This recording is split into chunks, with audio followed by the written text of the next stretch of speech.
The Outsiders, Chapter 4. The park was about 2 blocks square, with a fountain in the middle and a small swimming pool for the little kids. The pool was empty now in the fall, but the fountain was going merrily. Tall elm trees made the park shadowy and dark, and it would have been a good hangout, but we preferred our vacant lot, and the shepherd outfit liked the alleys down by the tracks. So the park was left to lovers and little kids. Nobody was around at 2:30 in the morning, and it was a good place to relax and cool off. I couldn't have gotten much cooler without turning into a popsicle. Johnny snapped up his jeans jacket and flipped up the collar. "Ain't you about to freeze to death, Pony?" "You ain't a woofin'," I said, rubbing my bare arms between drags on my cigarette. I started to say something about the film of ice developing on the outer edges of the fountain when a sudden blast from a car horn made us both jump. The blue Mustang was circling the park, slowly. Johnny swore under his breath, and I muttered, "What do they want? This is our territory. What are Socs doing this far east?" Johnny shook his head. "I don't know, but I bet they're looking for us. We picked up their girls."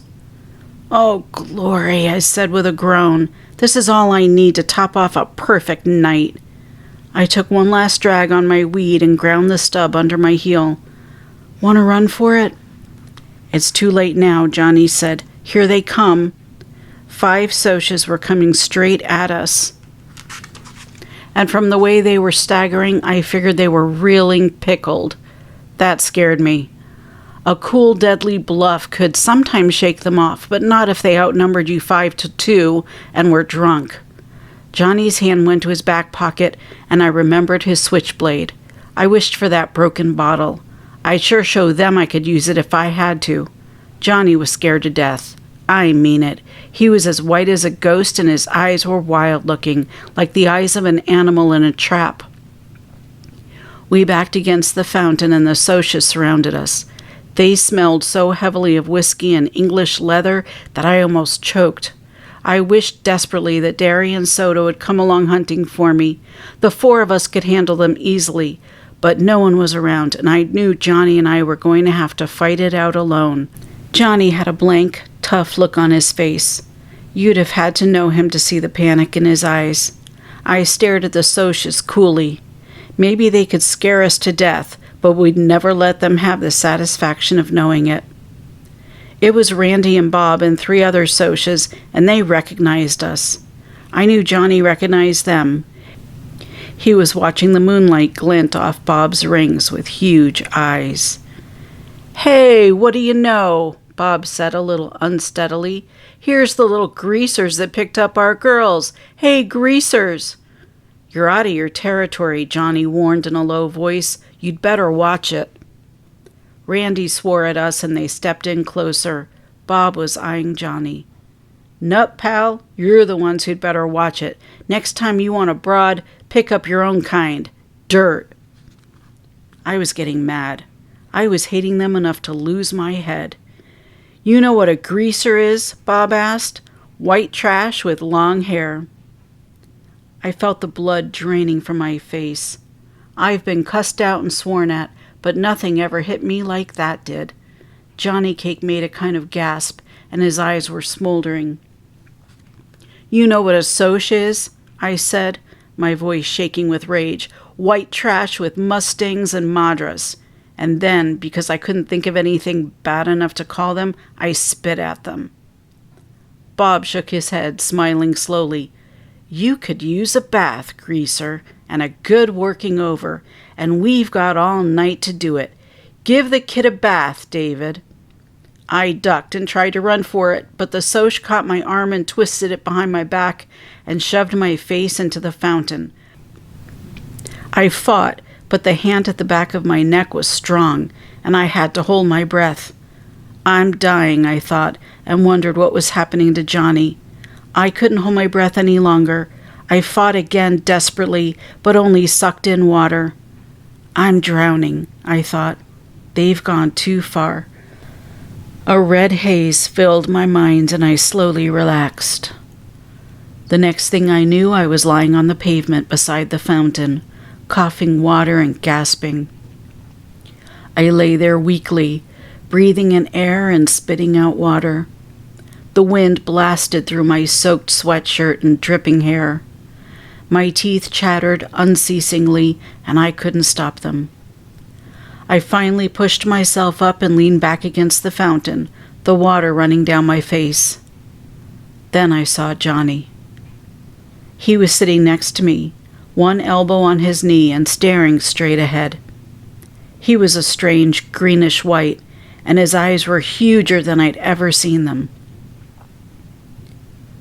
"I killed him," he said slowly. "I killed that boy." Bob, the handsome Soch, was lying there in the moonlight, doubled up and still. A dark pool was growing from him, spreading slowly over the blue-white cement. I looked at Johnny's hand. He was clutching his switchblade, and it was dark to the hilt. My stomach gave a violent jump, and my blood turned icy. "Johnny," I managed to say, fighting the dizziness. "I think I'm going to be sick." "Go ahead," he said in the same steady voice. "I won't look at you." I turned my head and was quietly sick for a minute. Then I leaned back and closed my eyes so I wouldn't see Bob lying there. This can't be happening. This can't be happening. This can't be... "You really killed him, huh, Johnny?" "Yeah." His voice quavered slightly. "I had to. They were drowning you, Pony. They might have killed you. And they had a blade.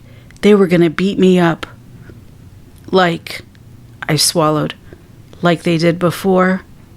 Johnny was quiet for a minute. "Yeah," he said, "like they did before." Johnny told me what had happened. They ran when I stabbed him. They all ran. A panic was rising in me as I listened to Johnny's quiet voice go on and on. "Johnny," I nearly screamed, "what are we going to do? They put you in the electric chair for killing people." I was shaking. "I want a cigarette. I want a cigarette. I want a cigarette. We had smoked our last pack. I'm scared, Johnny. What are we going to do?"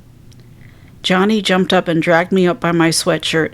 He shook me. "Calm down, Pony Boy. Get a hold of yourself." I hadn't realized I was screaming. I shook loose. "Okay," I said. I'm okay now." Johnny looked around, slapping his pockets nervously. "We gotta get out of here. Get somewhere. Run away. The police will be here soon." I was trembling, and it wasn't all from cold, but Johnny, except for the fact that his hands were twitching, looked as cool as Derry ever had. "We'll need money, and maybe a gun, and a plan." Money. Maybe a gun? A plan? Where in the world would we get these things? "Dally," Johnny said with finality. "Dally'll get us out of here." I heaved a sigh. Why hadn't I thought of that? But I never thought of anything. Dallas Winston could do anything. "Where can we find him?" "I think at Buck Merrill's place. There's a party over there tonight. Dally said something about it this afternoon." Buck Merrill was Dally's rodeo partner. He was the one who'd got Dally the job as a jockey for the Slash J. Buck raised a few quarter horses and made most of his money on fixed races and a little bootlegging. I was under strict orders from both Derry and Soda not to get caught within 10 miles of his place, which was dandy with me. I didn't like Buck Merrill. He was a tall, lanky cowboy with blonde hair and buck teeth, or he used to be bucktooth before he had the front two knocked out in a fight. He was out of it. He dug Hank Williams. How gross can you get? Buck answered the door when we knocked, and a roar of cheap music came with him. The clinking of glasses, loud, rough laughter and female giggles, and Hank Williams. It scraped on my raw nerves like sandpaper. A can of beer in one hand, Buck glared down at us. "What do you want?" "Dally," Johnny gulped, looking back over his shoulder. "We gotta see Dally." "He's busy," Buck snapped, and someone in his living room yelled, aha, and then yee-haw, and the sound of it almost made my nerves snap. Tell him it's Pony and Johnny, I commanded. I knew Buck, and the only way you could get anything from him was to bully him. I guess that's why Dallas could handle him so easily, although Buck was in his mid-20s and Dally was 17. He'll come. Buck glared at me for a second, then stumbled off. He was pretty well crocked, which made me apprehensive. If Dally was drunk and in a dangerous mood... He appeared in a few minutes, clad only in a pair of low-cut blue jeans, scratching the hair on his chest. He was sober enough, and that surprised me. Maybe he hadn't been there long. Okay, kids, what do you need me for?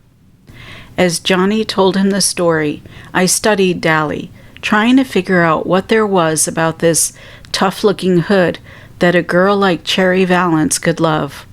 Tow-headed and shifty-eyed, Dally was anything but handsome. Yet in his hard face there was character, pride, and a savage defiance of the world. He could never love Cherry Valance back. It would be a miracle if Dally loved anything. The fight for self-preservation had hardened him beyond caring. He didn't bat an eye when Johnny told him what had happened, only grinned and said, "Good for you," when Johnny told how he had knifed the Soch. Finally, Johnny finished. "We figured you could get us out if anyone could. I'm sorry we got you away from the party." "Oh, shoot, kid." Dally glanced contemptuously over his shoulder. "I was in the bedroom." He suddenly stared at me. "Glory, but your ears can get red, pony boy." I was remembering what usually went on in the bedrooms at Buck's parties. Then Dally grinned in amused realization. "It wasn't anything like that, kid. I was asleep, or trying to be, with all this racket. Hank Williams." He rolled his eyes and added a few adjectives after Hank Williams. "Me and Shepard had a run-in and I cracked some ribs. I just needed a place to lay over." He rubbed his side ruefully. "Old Tim sure can pack a punch. He won't be able to see out of one eye for a week." He looked us over and sighed. "Well, wait a second, I'll see what I can do about this mess." Then he took a good look at me. "Pony boy, are you wet?" "Yes," I stammered through chattering teeth. "Glory hallelujah." He opened the screen door and pulled me in, motioning for Johnny to follow.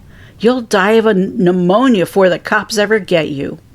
He half-dragged me into an empty bedroom, swearing at me all the way. "Get that sweatshirt off."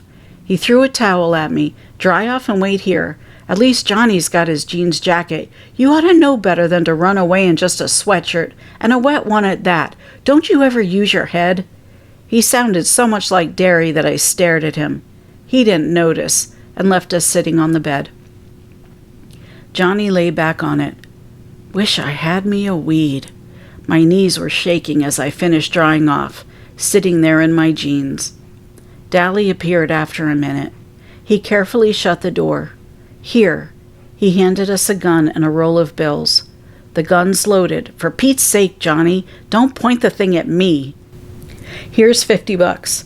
That's all I could get out of Merrill tonight. He's blowing his loot from that last race." You might have thought it was Dally who fixed those races for Buck, being a jockey and all, but it wasn't.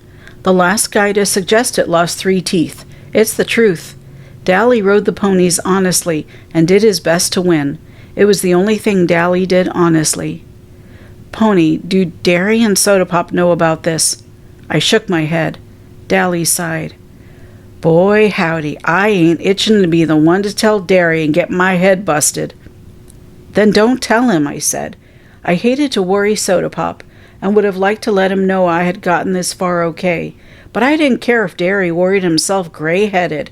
I was too tired to tell myself I was being mean and unreasonable. I convinced myself it wouldn't be fair to make Dally tell him.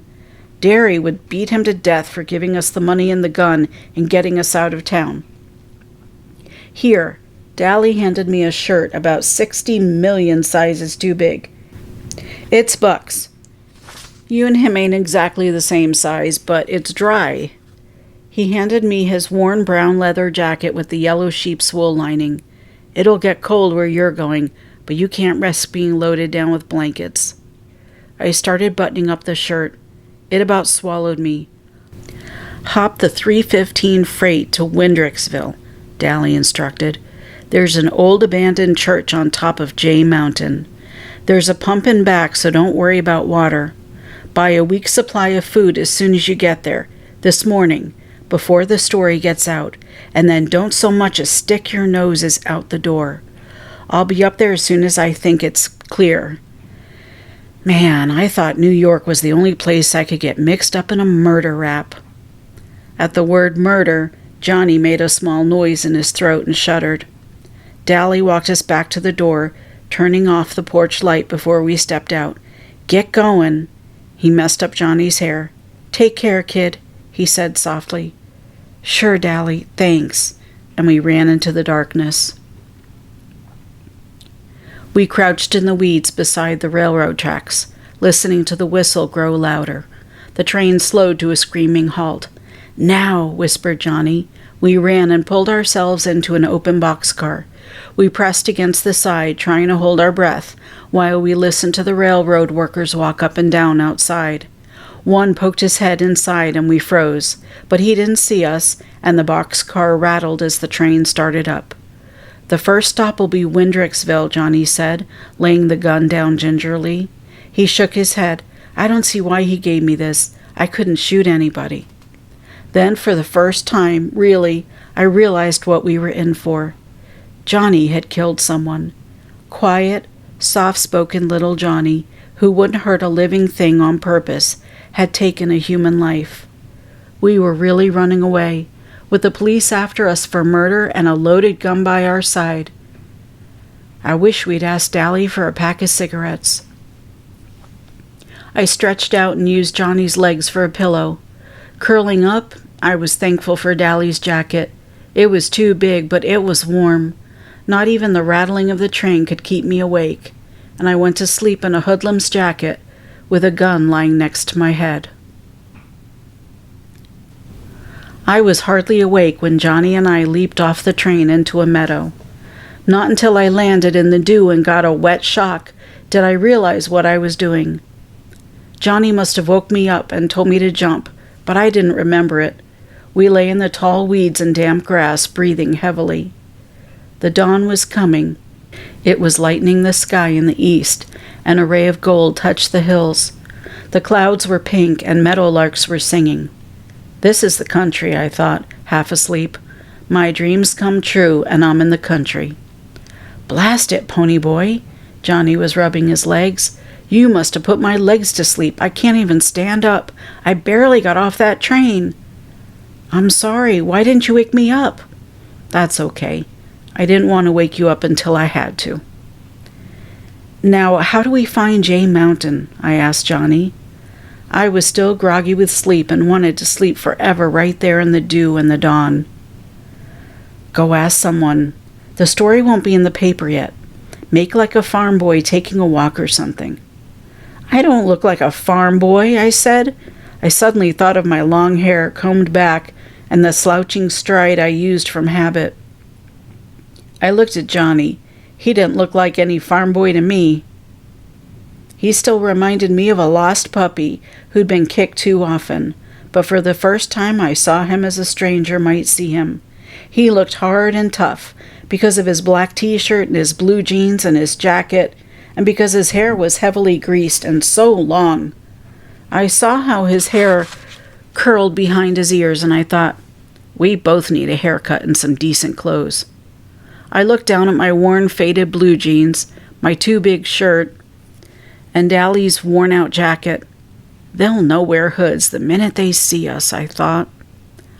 I'll have to stay here, Johnny said, rubbing his legs. You go down the road and ask the first person you see where Jay Mountain is. He winced at the pain in his legs. Then come back, and for Pete's sake, run a comb through your hair and quit slouching down like a thug. So, Johnny had noticed it too. I pulled a comb from my back pocket and combed my hair carefully. I guess I look okay now, huh, Johnny? He was studying me. You know, you look an awful lot like Soda Pop, the way you've got your hair and everything. I mean, except for your eyes are green. They ain't green, they're gray, I said, reddening, and I look about as much like Soda as you do. I got to my feet. He's good looking. Shoot, Johnny said with a grin, you are too. I climbed over the barbed wire fence without saying anything else. I could hear Johnny laughing at me, but I didn't care. I went strolling down the red dirt road, hoping my natural color would come back before I met anyone. I wonder what Derry and Soda Pop are doing now, I thought, yawning. Soda had the whole bed to himself for once. I bet Derry's sorry he ever hit me. He'll really get worried when he finds out Johnny and I killed that Soch. Then, for a moment, I pictured Soda Pop's face when he heard about it. I wish I was home, I thought absently. I wish I was home and still in bed. Maybe I am. Maybe I'm just dreaming. It was only last night that Dally and I had sat down behind those girls at the nightly double. Glory, I thought with a bewildering feeling of being rushed. Things are happening too quick, too fast. I figured I couldn't get into any worse trouble than murder. Johnny and I would be hiding for the rest of our lives. Nobody but Dally would know where we were, and he couldn't tell anyone because he'd get jailed again for giving us that gun. If Johnny got caught, they'd give him the electric chair, and if they caught me, I'd be sent to a reformatory. I'd heard about reformatories from Curly Shepherd, and I didn't want to go to one at all. So we'd have to be hermits for the rest of our lives and never see anyone but Dally. Maybe I'd never see Derry or Soda Pop again, or even Two-Bit or Steve. I was in the country, but I knew I wasn't going to like it as much as I'd thought I would. There are things worse than being a greaser. I met a sunburned farmer driving a tractor down the road. I waved at him and he stopped. Could you tell me where Jay Mountain is? I asked as politely as I could. He pointed on down the road. Follow this road to that big hill over there. That's it. Taking a walk? Yes, sir. I managed to look sheepish. We're playing Army and I'm supposed to report to headquarters there. I can lie so easily that it spooks me sometimes. Soda says it comes from reading so much. But then Two-Bit lies all the time, too, and he never opens a book. Boys will be boys, the farmer said with a grin, and I thought dully that he sounded as corny pony as Hank Williams. He went on, and I walked back to where Johnny was waiting. We climbed up the road to the church, although it was a lot farther away than it looked. The road got steeper with every step. I was feeling kind of drunk. I always do when I get too sleepy, and my legs got heavier and heavier. I guess Johnny was sleepier than I was. He had stayed awake on the train to make sure we got off at the right place. It took us about 45 minutes to get there. We climbed in a back window. It was a small church, real old and spooky and spiderwebby.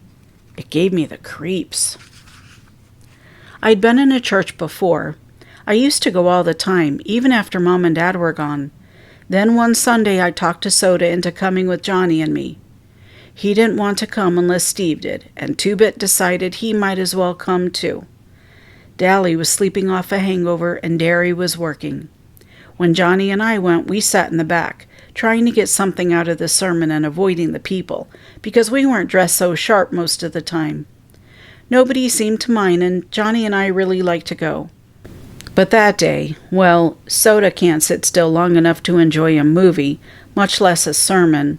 It wasn't long before he and Steve and Two-Bit were throwing paper wads at each other and clowning around, and finally Steve dropped a hymn book with a bang. Accidentally, of course. Everyone in the place turned around to look at us, and Johnny and I nearly crawled under the pews. And then Two-Bit waved at them. I hadn't been to church since. But this church gave me a kind of creepy feeling. What do you call it? Premonition? I flopped down on the floor and immediately decided not to do any more flopping. That floor was stone and hard. Johnny stretched out beside me, resting his head on his arm. I started to say something to him, but I went to sleep before I could get the words out of my mouth. But Johnny didn't notice. He was asleep too. And that's the end of chapter 4.